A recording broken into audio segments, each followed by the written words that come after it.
Morning.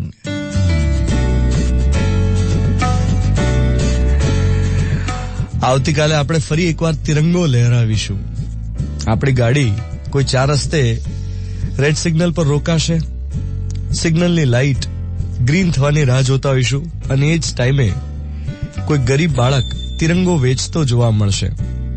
એટલે આપણે પ્લાસ્ટિકનો તિરંગો ખરીદી લઈશું, કારમાં 2 દિવસ રાખીશું અને 15 ઓગસ્ટ પૂરી એટલે વાર્તા પૂરી.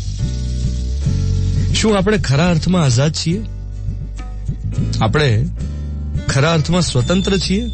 આજની તારીખે જ્ઞાતિવાદ, જાતિવાદ, પ્રાંતવાદ એને આધારે ચૂંટણીના સમીકરણ નક્કી થાય છે. તમે જો દરેક ઇલેક્શન 2017માં ધર્મ, જાતિ, જ્ઞાતિ કે રિજનના નામે લડાય છે. તો શું આપણે આઝાદ છીએ? સ્ત્રીઓએ હજુ પણ સમાનતા માટે લડવું પડે છે. સમાનતા તો દૂર, સુરક્ષા મળતી નથી. એકલી રાત્રે બહાર નીકળે તોય એનો જ વાંક. તો શું આપણે આઝાદ છીએ? વીઆઈપી ટ્રીટમેન્ટ એના તौर તરીકા હજુય છે જ.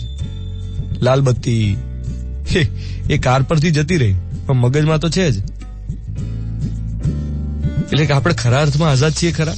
જો આપણો ઓપિનિયન આપણે ટીવી ચેનલ, ન્યૂઝ ચેનલ જોઈને નક્કી કરતા હોઈએ અને ન્યૂઝ વાળા એ પોતાના ભાવ પ્રમાણે, કિંમત પ્રમાણે ઓપિનિયન નક્કી કરી આપતા હોય, તો શું આપણે આઝાદ છીએ? હજી એ ભારતમાં ભૂત ચોટલી કાપી જાય છે. બોલો. છેલ્લા કેટલાય દિવસથી આ ચર્ચા ચાલે છે કે ખરેખર કોઈ ભૂત આવીને ચોટલી કાપી જાય છે કે નહીં.